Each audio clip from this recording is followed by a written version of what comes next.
Visceral leishmaniasis is a very important neglected disease in Kenya. It is found in several counties, and we have been working with Kenyan institutions and the government to develop tests that could be used to more easily make a diagnosis of the disease.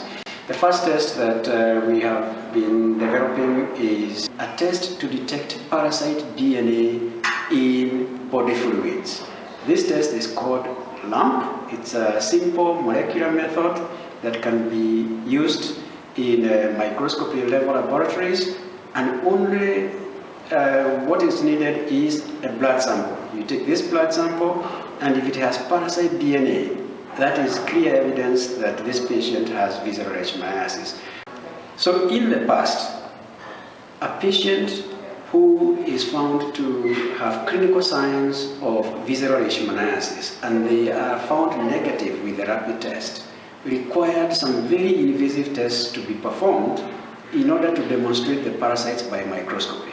One of the invasive approaches was to perform a splenic aspirate. You put a needle into the spleen, get a sample, and then examine it by microscopy. And of course, that is very invasive. It could lead to internal bleeding and even death. The other approach was to get a bone marrow aspirate, which means that you take a needle, put it in through the bone, into the bone marrow, and then you examine that sample.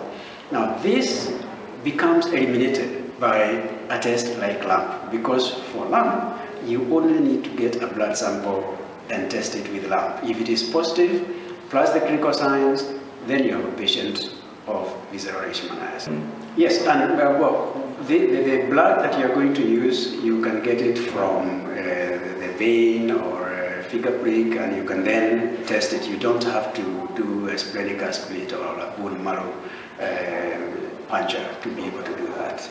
A great advantage of this method is that if the health facility is in a remote region, it is possible to take a blood sample and dry it on a filter paper, put it in a plastic pouch, and send it to a more central laboratory where testing will be done, and then results can be sent back to the referring health facility by a mobile phone.